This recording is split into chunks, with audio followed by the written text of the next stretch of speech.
मतलब नमस्कार दोस्तों, स्वागत है आपका हमारे इस ऑनलाइन प्लेटफॉर्म पर जिसका नाम है भोपाल एकेडमी। भोपाल एकेडमी लाया है आप सबके लिए एक बहुत ही शानदार सेशन, जहां आज हम डिस्कस करेंगे about the Madhya Pradesh public service commission assistant professor zoology के previous year question paper.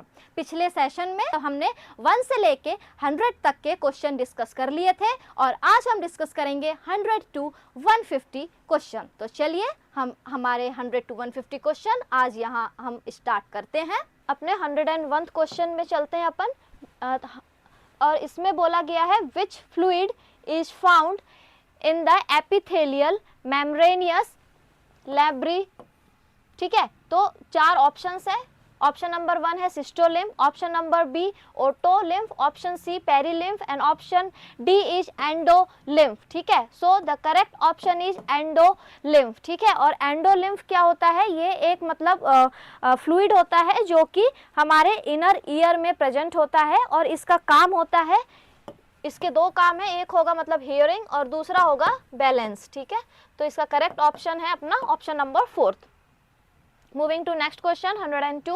The exocrine portion of pancreas is made up of a small cluster of glandular epithelial cell, है ना, which is known as। ठीक, तो इसका answer होगा option number 1 एसिनी। ठीक है, exocrine portion of pancreas is made up of a small cluster of glandular epithelial cells. ठीक है, एपिथेलियल सेल्स के बारे में पूछ रहा है, उसे हम क्या बोलेंगे? एक्नी। ठीक है, ये small sac like cluster of cells होते हैं। ठीक है, that produces the digestive enzymes in the pancreas. Okay, that produces the digestive enzyme in the pancreas. चलिए, so option number A will be the correct answer. Moving to next 103rd question. Injury to which cranial nerve causes difficulty in swallowing and tachycardia, है ना। tachycardia का क्या मतलब होता है? tachycardia मतलब होता है increased heart beat। ठीक है, tachycardia increased heart beat। तो ये पूछ रहा है कि injury to which cranial nerve मतलब कौन से cranial nerve में इंजुरी हो जाए जो कि कॉज करती है difficulty in swallowing and it causes tachycardia. ठीक है, तो ऑप्शन नंबर ए हम देखते हैं 7, option number B 5th, option number C 10th and option number D is 11। So the correct answer of this question will be option number C 10th। ठीक है, option number C 10th इसका correct answer होगा। और ये जो vagus nerve cells होती है ना, वेगस नर्व सेल का काम होता है it controls the swallowing muscle and heart rate. Okay, so damage causes difficulty in swallowing, है ना, यदि इसमें डैमेज हो जाए तो it causes difficulty and increase heart rate. ठीक है, चलिए नेक्स्ट क्वेश्चन देखते हैं हम 104th क्वेश्चन। 104th क्वेश्चन में बोला है the following enzymes are present in pancreatic juice. इसमें से ये पूरे ही एंजाइम्स के नाम दिए हैं, तो इसमें पूछ रहा है कि इसमें कौन कौन से एंजाइम्स हैं जो कि पैनक्रियाटिक जूस में प्रेजेंट होते हैं। ठीक है, तो option number B will be the correct answer. Trypsin, amylase, lipase and carboxypeptidase, ये 4 एंजाइम्स होते हैं जो कि पैनक्रियाटिक जूस में प्रेजेंट होते हैं। ठीक है, और पैनक्रियाटिक जूस क्या करता है? It helps in digestion of proteins, carbohydrates and fats in our body. ठीक है, अब जो एमाइलेज होगा, है ना, एमाइलेज क्या करता है? यदि हम इन सब की बात करें तो एमाइलेज क्या करेगा? Amylase it digest carbohydrates. Okay, and second lipase जो होगा इट डाइजेस्ट फैट। ठीक है, एंड जो थर्ड है ट्रिप्सिन, ट्रिप्सिन क्या करता है? It digest proteins. ठीक है, ट्रिप्सिन क्या करेगा? It digest proteins. ठीक है, आया समझ में? ओके, अब तो इसका करेक्ट ऑप्शन क्या होगा? Option number B trypsin, amylase, lipase and carboxypeptidase are present in pancreatic juices. Okay, moving to next question, question number 105. The medulla oblongata, okay, the medulla oblongata of the brain connects with the spinal cord through which foramen? ठीक है, तो ये पूछ रहा है कि किस फोरेमेन से कनेक्ट होता है। चलिए, पहले हम ऑप्शंस देख लें। Option number A is foramen rotundum, option number B foramen lacerum, option number C is foramen magnum and option number D is foramen of Winslow. ठीक है, बता पाएंगे इसका क्या करेक्ट ऑप्शन होगा, क्या करेक्ट आंसर होगा 105 का? इसमें ऑप्शन नंबर सी जो है it will be correct, foramen magnum will be the, है ना, foramen magnum will be the correct answer. ठीक है, अब देखिए फोरामेन मैग्नम क्या होता है। ठीक है, तो ये एक लार्ज ओपनिंग होती है इन द स्कल। ठीक है, ये कहाँ प्रेजेंट होगा, स्कल में प्रेजेंट होगा। तो एक तरह की एक लार्ज ओपनिंग होती है, ठीक है, through which the medulla continues as the spinal cord, जिससे जो मेडुला होगा वो स्पाइनल कॉर्ड की तरफ कंटिन्यू कर जाएगा। तो option number C will be the correct. चलिए next question, limb regeneration in salamander is called as. ठीक है, लिम्ब रीजनरेशन इन सैलामेंडर, छिपकली की ही एक ये मतलब प्रजाति है ना सैलामेंडर, तो इसे हम क्या कहेंगे? फर्स्ट ऑप्शन है morpholactic, option B morphallaxis, option B epimorphosis and option D is compensatory regeneration. बताइए 106 का क्या सही आंसर होगा?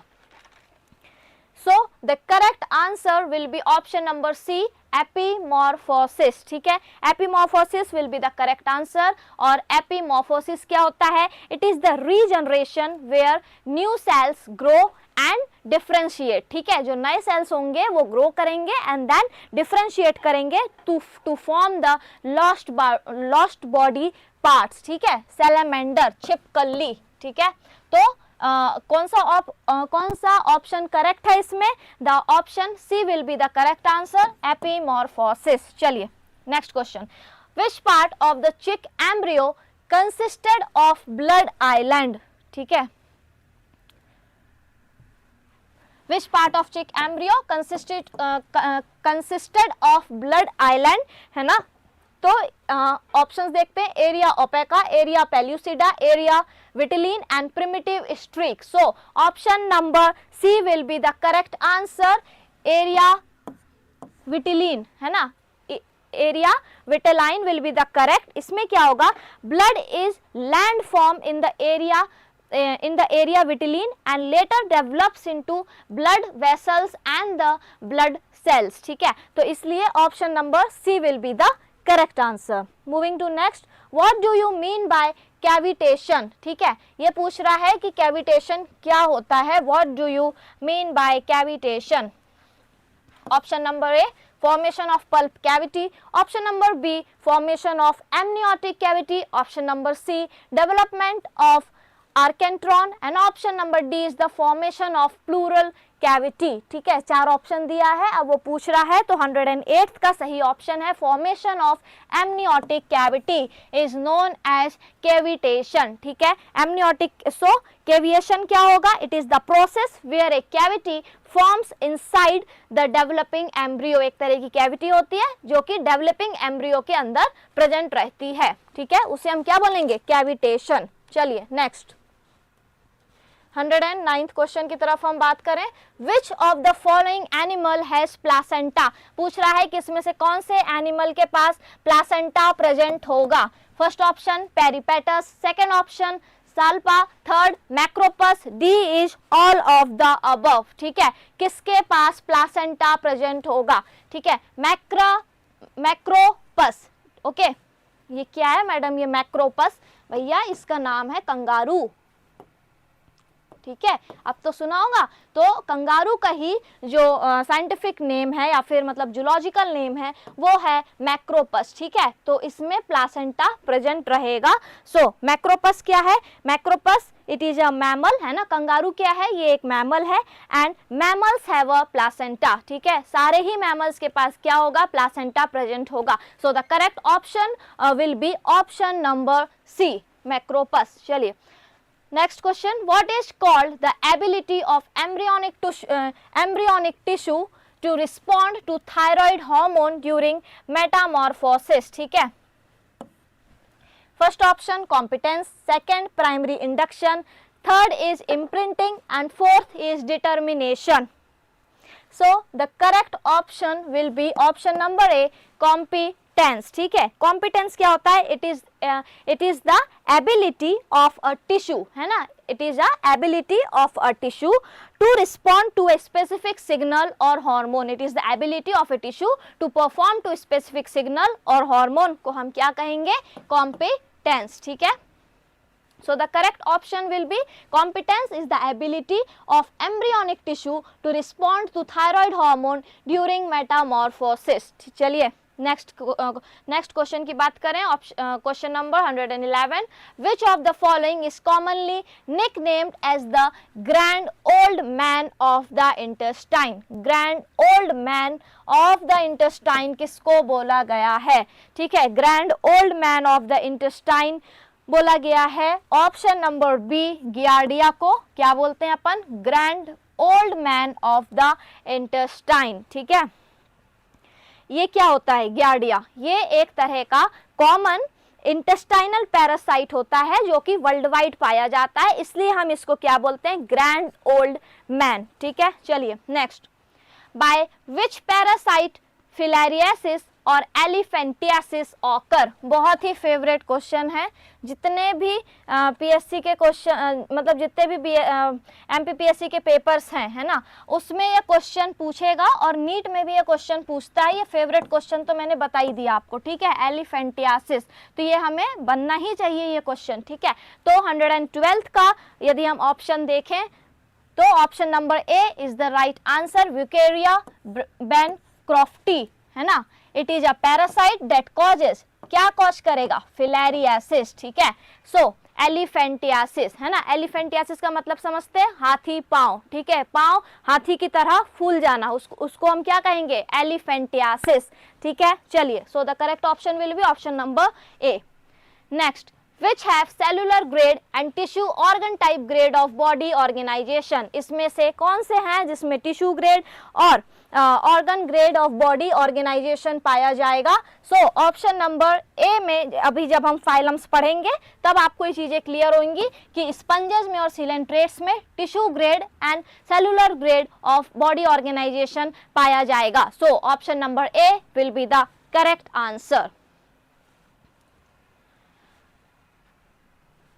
Sponges and coelentrates. Okay, now question number 114. Choose the group of animal which have system level of organization. देखिए, cellular level, tissue level, organ system level of organization, चार तरह के organizations होते हैं. ठीक है, तो इसमें पूछ रहा है कि इनमें से कौन से ग्रुप ऑफ एनिमल्स हैं जिसमें कि सिस्टम लेवल ऑफ ऑर्गेनाइजेशन पाया जाएगा.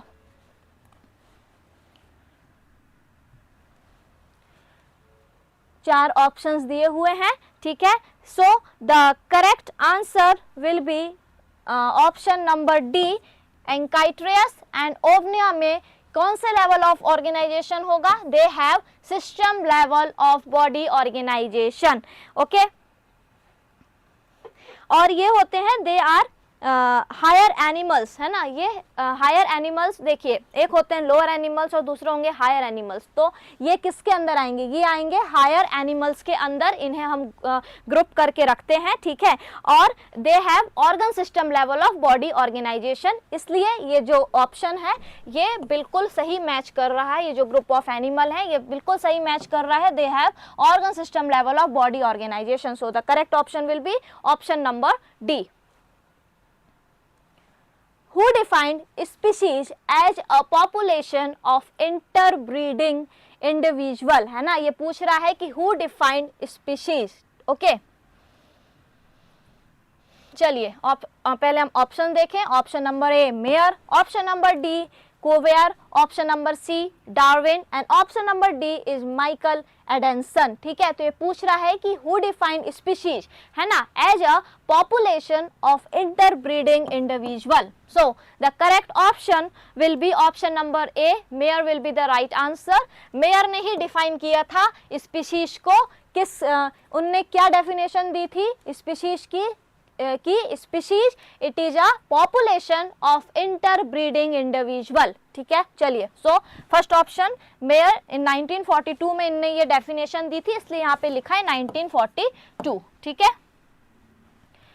Next 116th question, gap junctions are constructed by transmembrane proteins of the connexin family. How many connexin assemble to form a cylinder with an open aqueous pore in its center? So the correct option will be option number B will be correct। 6 जो रहेंगे ये 6 connexin रहेंगे जो assemble करेंगे to form a cylinder with an aqueous pore in its centre. ठीक है, तो कितने होंगे? 6 होंगे। 6 कनेक्शन प्रोटीन्स जो हैं ये फॉर्म करेंगे to form a one channel. ठीक है, चलिए next 117, which of the following is approximately 90% human cancer are malignancies of epithelial tissue? मैंने मेरे पुराने 2 सेशंस थे जिसमें कि पार्ट ए पार्ट बी में हमने डिस्कस किए थे अपने क्वेश्चंस, है ना, एमपीपीएससी असिस्टेंट प्रोफेसर के जो हम क्वेश्चन डिस्कस कर रहे हैं, तो आज हम यहाँ पे डिस्कस कर रहे हैं 100 to 150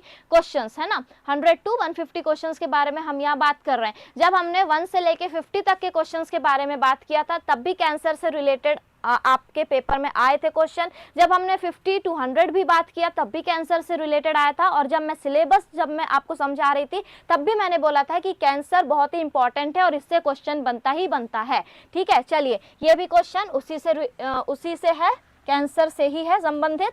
ठीक है, चलिए हम पढ़ते हैं कि यहाँ ये क्या पूछ रहा है। विच of the following is approximately 90%, है ना, 90% जो कैंसर होते हैं ह्यूमंस में दे आर मैलिग्नेसिस, है ना। अपन अभी आगे जब कैंसर पढ़ेंगे तो अपन देखेंगे मैलिग्नेंट क्या होता है, बिनाइन क्या होता है। ठीक है, तो उसमें हम बात करेंगे ऑफ अभी हम क्वेश्चन देख लेते हैं। Of epithelial cell, option A is sarcomas, option C B is carcinomas, option C is leukaemias and option D is lymphomas. ये सब ना भैया, ये सब ना कैंसर के ही टाइप्स हैं, अलग अलग ऑर्गन्स में, अलग अलग बॉडी पार्ट्स में कैंसर होते हैं। ठीक है, तो उन्हीं को हम अच्छे फॉर्म में हमने इनको डिफाइन करके रखा है। ठीक है, तो अभी हम बात कर रहे हैं कि 90% ह्यूमन कैंसर जो होता है वो कौन सा होता है।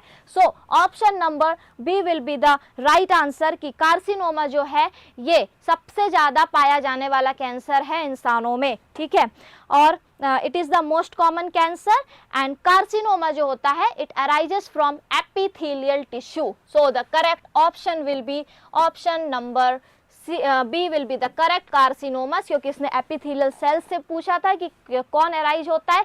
So carcinoma arises from epithelial cells. ठीक है, चलिए next 118, those genes are involved in approximately 20% cases of all human malignancies। देखिए फिर से आ गया ये कैंसर से संबंधित क्वेश्चन, है ना, including about 50% of colon and 25% of lung carcinomas are closely related to। So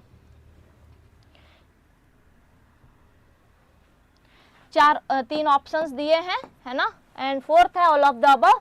तो इसका जो करेक्ट आंसर होगा it will be all of the above कि ये सभी फैक्टर्स रिस्पॉन्सिबल होते हैं, क्लोजली रिलेटेड होते हैं to cause this type of cancers. ठीक है, so option number D will be the correct. चलिए moving to next 119th question की हम बात करें। एपोप्टोसिस, फिर से आ गया कैंसर पीछा नहीं छोड़ रहा अब, मतलब मैंने सही बोला था जो बोला था।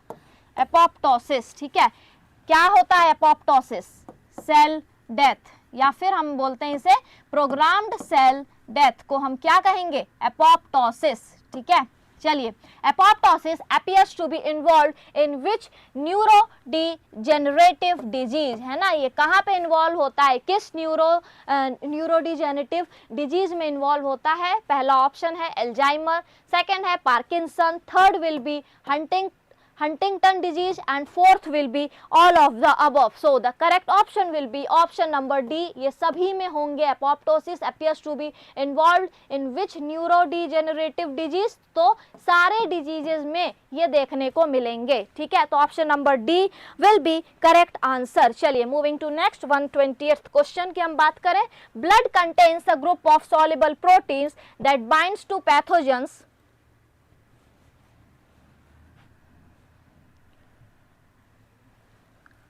ट्रिगरिंग देयर डिस्ट्रक्शन, है ना। Option number A complement, option number B defensin, option C toll like receptor and option 4 is natural killer cell. तो ये पूछ रहा है ये क्वेश्चन, ठीक है। तो इसका जो करेक्ट आंसर होगा it will be option number B will be the correct answer. Complement will be the right answer because complement जो प्रोटीन होते हैं इट सर्कुलेट्स इन ब्लड, है ना, and it helps destroying the pathogens by forming pores, है ना, they form pores और aiding phagocytosis, ठीक है। आगे हम ये चैप्टर पढ़ेंगे तो इसे और अच्छे से वहां पे हम डिस्कस करेंगे इस क्वेश्चन को, है ना, इसके बारे में हम पढ़ेंगे तो आपको और अच्छे समझ में आएगा। So the option A will be the correct answer, complement. चलिए next, species that anchor many species with itself in the food chain and food pyramid are called। मैंने जब हम सिलेबस डिकोड कर रहे थे उसमें मैंने बताया था कि जो इकोसिस्टम है उससे भी काफ़ी ज़्यादा क्वेश्चंस बनते हैं और यहाँ हम देख सकते हैं कि क्वेश्चन बना है फूड चेन, फूड पिरामिड, इन सब के बारे में हम बात करेंगे, ठीक है। तो species that anchor many species with itself in the food chain and food pyramid are called, है ना। तो इसको हम क्या बोलेंगे, फर्स्ट है एंडेमिक स्पीशीज, सेकेंड हो गया इंडेंजर्ड स्पीशीज, थर्ड है keystone species and fourth will be vulnerable species. So the correct option will be option number C, keystone species, ठीक है। अच्छा, की स्टोन स्पीशीज क्या होते हैं, they have a large effect on ecosystem, इनका बहुत ज़्यादा इफेक्ट होता है इकोसिस्टम पर, and they balance despite there small number, है ना, फिर भी ये बैलेंस बना के रखते हैं, डिस्पाइट देयर स्मॉल नंबर, ये बैलेंस बना के रखते हैं इकोसिस्टम पर, ठीक है। तो कीस्टोन स्पीशीज क्या है, keystone species are the species that anchor many species with itself in the food chain and food pyramid, उसे हम कहेंगे की स्टोन स्पीशीज, ठीक है। आ गई बात समझ में। So the option number C will be correct. Moving to next question, question number 122, areas that are rich in species diversity are known as, ठीक है। एरिया जो कि रिच होंगे किसमें, स्पीशीज डाइवर्सिटी, जहाँ पे स्पीशीज की काफ़ी ज़्यादा मात्रा में डाइवर्सिटी पाई जाएगी, है ना, काफ़ी ज़्यादा स्पीशीज पाए जाएंगे, उन्हें हम क्या बोलेंगे। Option number C will be the correct answer, hot spot, okay. तो हॉट स्पॉट क्या होते हैं, तो इन्हें हम कहते हैं बायोडाइवर्सिटी हॉट स्पॉट, ठीक है। So they have high species richness and endemism, ठीक है।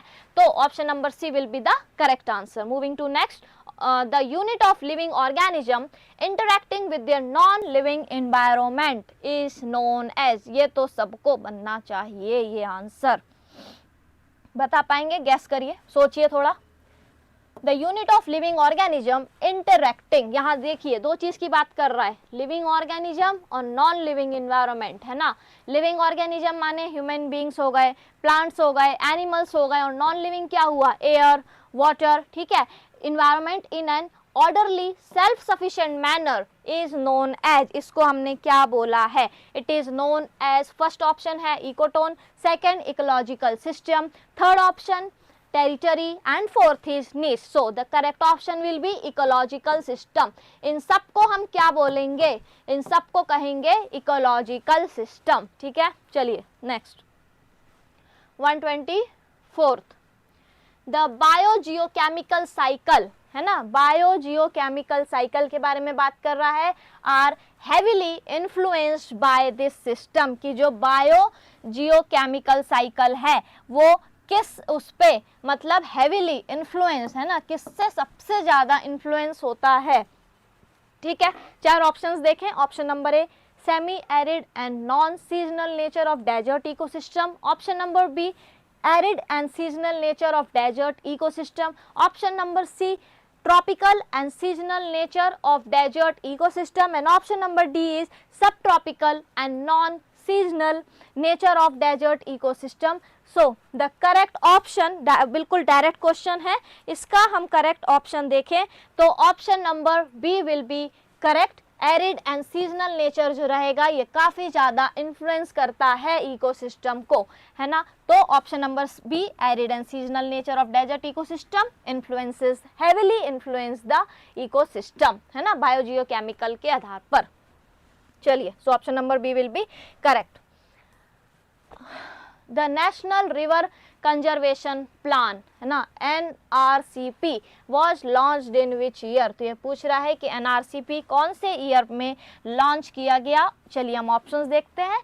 In the year 1985, in year 1995, in year 1991 and in year 1981। ठीक है, बताइए।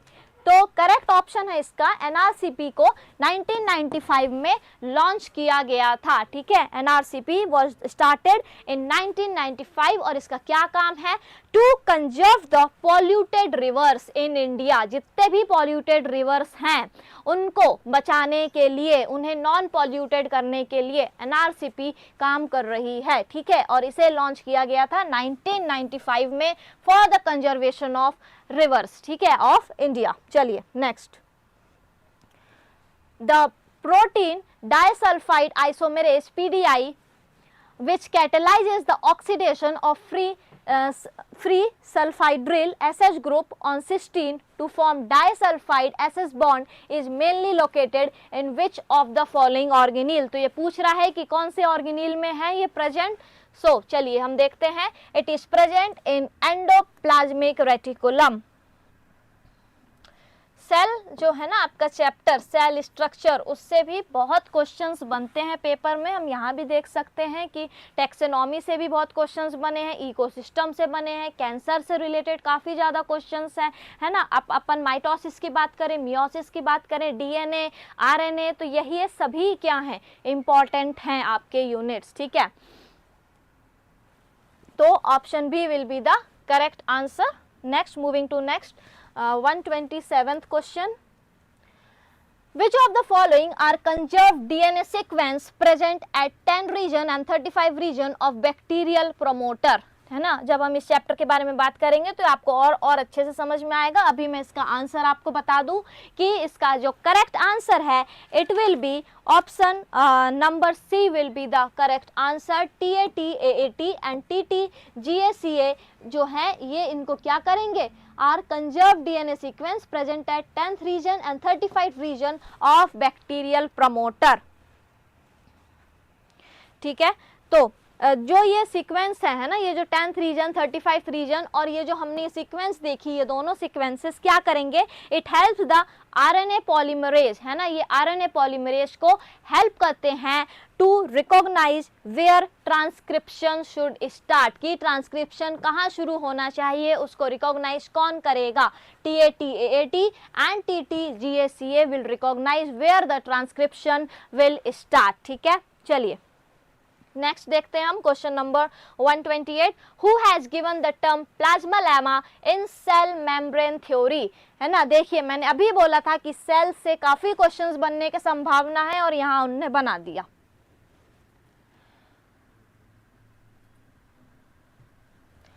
ऑप्शंस देखते हैं हम। Option A J.Q. Plowe, option B Nageli, C Nageli, option C Cramer and option D is E. Cramer and F. Grindal. ठीक है, बताइए, 4 options इसने दिया है और ये पूछ रहा है who has given the term plasmalemma in cell membrane. ठीक है, अच्छा प्लाज्मा लेमा क्या होता है, प्लाज्मा लेमा कहाँ लिखा है, ये है ना। तो प्लाज्मा लेमा क्या होता है, ये प्लाज्मा मेम्ब्रेन होता है या फिर इसका दूसरा नाम होता है सेल मेम्ब्रेन। ठीक है, तो इसको किसने दिया था, option number B will be the correct. C Nageli ने दिया था the term plasmalemma in the cell membrane theory में, इनने ये टर्म दिया था। Okay, next question, which of the following is a class of an ATP driven pump. पूछ रहा है कि इसमें से कौन सी क्लास है ATP ड्राइवन पंप की। चलिए देखते हैं। फर्स्ट ऑप्शन है P type pump, B ABC type transporter, C V type pump and D is all of the above. So इसका जो करेक्ट आंसर होगा it will be D, all of the above. ये सभी सही हैं। ठीक है, ये सारे ही ऑप्शंस इसमें बिल्कुल सही बैठ रहे हैं।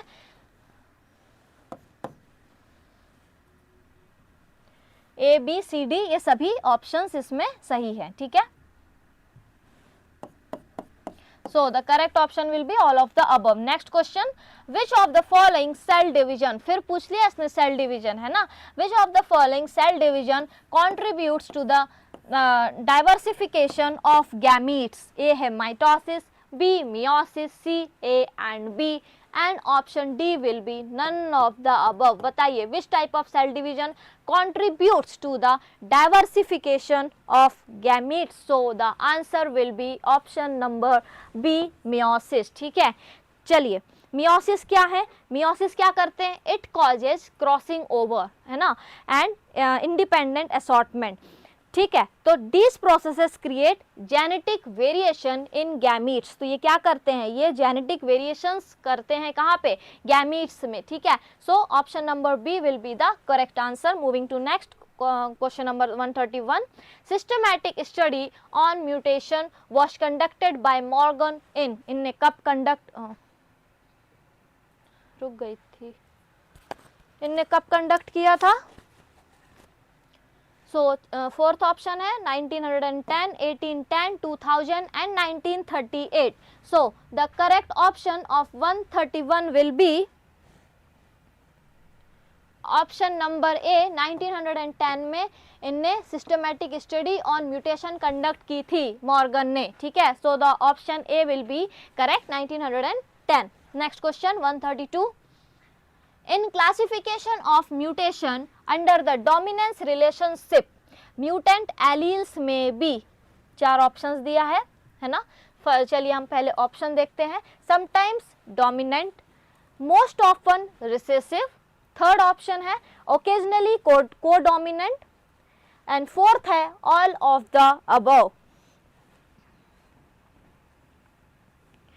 इसका आंसर होगा ऑल ऑफ द अबव, क्योंकि जो यदि हम बात करें डोमिनेंट की या रिसेसिव की या फिर हम बात करें कोडोमिनेंट की, तो इसमें म्यूटेशन जो होगा, जो इसमें म्यूटेंट एलील होगा, तो जो म्यूटेंट एलील ये तीनों ही हो सकता है ना, डोमिनेंट भी हो सकता है, रिसेसिव भी हो सकता है ये, या फिर ये कोडोमिनेंट भी हो सकता है। सो अपना करेक्ट आंसर होगा option number D, all of the above, क्योंकि तीनों ही इसमें सटीक बैठ रहे हैं। चलिए next, in the oocytes of amphibians the nucleolus organizer region is amplified about, ये कितना एम्पलीफाई कर सकता है, ऑप्शन देखते हैं हम, 1000 time, 4000 time, 1500 times and 2500 times. So इसका करेक्ट आंसर रहेगा 4000 टाइम्स। ठीक है, क्योंकि जो ये NOR होता है ना, मतलब न्यूक्लियोलस ऑर्गेनाइजर रीजन, है ना, इसी को क्या बोलेंगे हम, जो ये NOR होता है, इट इज एम्पलीफाइड 4000 टाइम्स। ये 4000 टाइम्स एम्पलीफाई होता है टू किस लिए, टू स्टार्ट या to meet the protein synthesis demand, protein synthesis demand को पूरा करने के लिए ये 4000 टाइम्स, 4000 टाइम्स क्या होता है, एम्पलीफाई होता है। ठीक है, so the correct option will be option number B, 4000 times. Next, in recombinant DNA technology, है ना, इससे भी क्वेश्चन बनेगा रिकॉम्बिनेंट डीएनए टेक्नोलॉजी से। In recombinant DNA technology which one is used as a selectable marker, तो हम इसमें जो ऑप्शन नंबर आपका फोर्थ है कैरामाइसिन, इसका हम यूज करते हैं। ठीक है, और ये जो कैरामाइसिन है, ये this gene is used to identify the transformed cell, है ना, ट्रांसफॉर्म सेल को आइडेंटिफाई करने के लिए कैरामाइसिन जो है इसका यूज किया जाता है। So the correct option will be option number fourth, कैरामाइसिन। Moving to next, in eugenics genetic problem of eutelegenic और जर्मिनल चॉइस आर। ठीक है, चार ऑप्शंस हैं, ऑप्शन देख लेते हैं हम, measurement of the desirable trait, option B genetic component, option C the effect of segregation and recombination, and option D is all of the above. So the correct option जो इसका रहेगा, यदि हम इसके ऑप्शंस की बात करते हैं तो इसका सही आंसर है, चारों ही आंसर सही है, इसके तीनों ही आंसर सही है, इसलिए इसका आंसर होगा ऑल ऑफ द अबव। चलिए next, kleptocnidism is found to occur in, है ना, ये पूछ रहा है कि क्लेप्टोनाइडिज्म जो है, जो ये क्लेप्टोनाइडिज्म है, ये कहाँ पे होगा, is found to occur in ctenophora, apes, insects या फिर प्लैकोजोआ, ठीक है। So it will occur in insects, ठीक है। ये जो क्लेप्टोनाइडिज्म है ये कहाँ पे पाया जाता है? इंसेक्ट्स में पाया जाता है। और इसका क्या काम रहेगा? मीन्स जो ये क्लेप्टोनाइडिज्म है ना, इसका काम ये, इसका मतलब होता है स्टीलिंग फूड, मतलब दूसरों का खाना चुरा के या स्टील करके खाना, ठीक है। और ये जो बिहेवियर है ना, ये इंसानों में तो नहीं पाया जाएगा, बट ये इंसेक्ट्स में पाया जाता है, ठीक है। तो इसलिए इसका सही ऑप्शन क्या है? इंसेक्ट, ठीक है। इंसान तो भैया खुद अपनी मेहनत से खाता पीता है ना, तो किसी का छीनता तो नहीं है, एटलीस्ट कुछ तो अच्छी बात हुई इंसानों में, है ना। तो यदि हम इंसेक्ट की बात करें तो इंसेक्ट क्या करता है? दूसरों का खाना स्टील करके या चुरा के खा लेता है, ठीक है। They steal food from other insects, उसी को हम क्या बोलेंगे? क्लेप्टोनाइडिज्म। चलिए next 137, which type of radula bear large number of marginal teeth? किसमें large number of marginal teeths होंगे? फर्स्ट ऑप्शन है rhipidoglossate, second docoglossate, third taenioglossate and fourth is rhachiglossate. So the correct option will be option number D, rhachiglottis will be correct, because इसमें बहुत सारे marginal teeths present रहते हैं रेचिग्लोसेट में। Next, साइफोनेटस larva is, ठीक है। तो ये क्या है? ये लार्वा, ठीक है, साइफोसेनेट लार्वा, ये क्या है? इट इज ये एक तरह का लार्वा है जो कि ट्रायंगुलर शेप में होगा और इसमें बहुत सारे सीलियाई प्रेजेंट रहेंगे। सीलिया क्या करते हैं? It is meant for swimming, ठीक है। और ये ब्रायोजोआ में पाया जाता है, ठीक है। ब्रायोजोआ भी हम पढ़ेंगे जब एनिमल किंगडम, तब हम देखेंगे ये ब्रायोजोआ में पाया जाएगा। तो अभी हम इसका करेक्ट ऑप्शन देखें तो option number B will be correct, ciliated triangular larva of bryozoa, ठीक है। So option number B will be correct कि ये जो लार्वा है ये यहाँ पे ब्रायोजोआ के मेंबर में पाया जाएगा। Okay next, endodermally derived Malpighian tubules are found in Hexapoda. Second option है Insecta, third Chelicerata and fourth is Myrapoda. So the correct option of this question will be Chelicerata will be the correct answer, ठीक है। Option number C, Chelicerata will be the correct answer. Chelicerata are endodermally derived Malpighian tubules होते हैं, ठीक है। और यदि हम मतलब बाकी की बात करते हैं तो ये एंडोडर्मली डिराइव नहीं होते हैं, ये सब एक्टोडर्मली डिराइव्ड होते हैं। बट यदि हम बात करते हैं चेलीचेरेटा की तो ये यहाँ पूछ ही रहा है कि एंडोडर्मली डिराइव्ड मेल्फिजियन ट्यूब्यूल्स कौन सा, इसलिए इसका आंसर सही कौन सा रहेगा? C will be the correct answer, ठीक है। चलिए नेक्स्ट 140, मेलिस ग्लैंड आर, है ना। अब ये मेलिस ग्लैंड के बारे में पूछ रहा है कि मेलिस ग्लैंड कैसा होता है और कहाँ पे पाया जाता है, ठीक है। मेलिस ग्लैंड तो ये पाया जाएगा, it is multi cellular in fasciola, fasciola hepatica, ठीक है। पढ़ेंगे हम, ये भी फेवरेट क्वेश्चन है पीएससी का। ये फेस्यूला या नीट का देखा जाए तो ये फेस्यूला पूछता है ना, फेस्यूला के पीछे पड़ा है वो। चलो, तो मेलिस ग्लैंड कहाँ पे होगा? It is multi cellular in fasciola will be the correct answer. Next, moving to next question, in which of the following DNA structure is Hugestine base pairing most likely to be observed? ठीक है, किसमें Hugestine base pairing देखने को हमें मिलेगी? तो option number B will be the right answer. Triplex DNA and DNA bound to certain specific proteins में हमें देखने को मिलेगी Hugestine base pairing. So the correct option will be option number B. Moving to next 142. The neurological symptom observed in Lesch-Nyhan syndrome such as self-mutation and mental retardation are primarily due to which region? तो ये पूछ रहा है कि ये किस reason के कारण होगा। तो चलिए हम ऑप्शंस देखते हैं। पहला ऑप्शन है deficiency of adenosine deaminase affecting DATP level. Second, excessive uric acid production due to increased purine catabolism.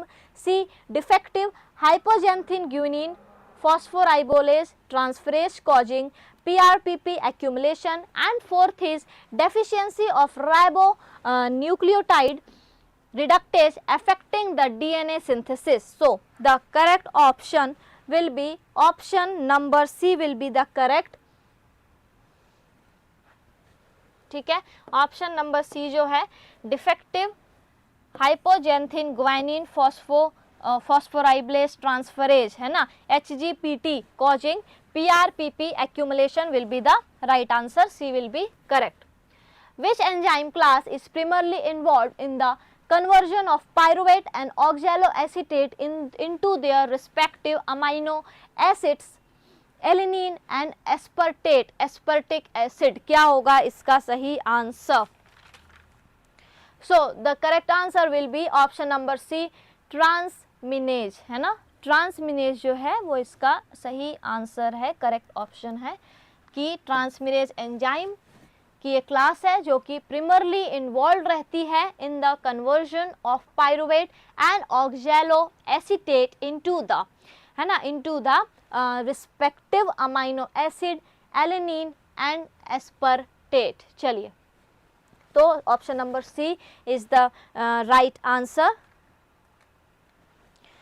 Next, moving to next option, question number 144. Which of the following statement correctly describes a distinctive feature of ZDNA compared to BDNA? इसमें से कौन सा एक statement है जो कि correctly describe कर रहा है कि what is the major difference between BDNA and ZDNA, ये पूछ रहा है इसमें. ठीक है, सो इसका यदि हम बात करें, इसका जो करेक्ट आंसर है will be option number D will be correct. ZDNA is favoured by alternating AT sequence in the DNA strand, adenine and thymine. A और टी क्या है? Adenine thymine sequence in the DNA strand. ठीक है, adenine and thymine. So option number D will be correct. और जो ZDNA होगा वो left handed DNA होता है. ठीक है, और ये कैसा रहेगा? ये जिग जैग उसमें रहेगा, पैटर्न में रहेगा. ठीक है, इसमें जिग जैग बैकबोन पाई जाएगी. बट जो BDNA होता है वो कैसा रहेगा? वो राइट हैंडेड DNA रहेगा. तो ये है major difference. Option number D will be correct. What important insight does the Leventhal paradox provide about the proteins folding? अब ये प्रोटीन फोल्डिंग के बारे में बात कर रहा है कि क्या मेजर चीज़ें हमें देखने को मिलती हैं, है ना, अबाउट प्रोटीन फोल्डिंग. चलिए देखते हैं. Protein folds by chance and rarely reach a stable form. Protein do not fold at all unless helped by enzyme. Option number C, protein folding must follow a specific pathway instead of random searching. Option B, the faster a protein folds the more stable it becomes. So the correct option will be option number C will be correct कि protein folding must follow the specific pathway instead of random searching, है ना, उसको एक specific pathway का होना बहुत जरूरी है for protein folding instead of random searching. So the option number C will be the correct answer. चलिए next. Population ecology is the study of, है ना. अब ये पूछ रहा है कि population ecology में हम क्या पढ़ते हैं, किस चीज़ की स्टडी होती है population ecology. Option number A, individuals of same species where the processes such as aggregation, interdependency between the community and the factors governing the processes are highlighted. Option number B, individuals of different species where the processes such as aggregation, interdependency between the individuals and factors governing the process are highlighted. Option number C, individuals of same species where the processes such as aggregation, interdependency between the individuals and factors governing the processes are highlighted. Option number C, individual of same species where the process such as aggregation, interdependency between the individual and the factors governing the process are highlighted. And option number D is individual of different genus where the process such as aggregation, interdependency between the individual and the factors governing the processes are highlighted. तो इसका जो correct answer होगा, so the correct answer will be option number C will be the right answer, that individual of same species where the processes such as aggregation, interdependency between the individuals and factors governing the process are highlighted. So option C will be the correct.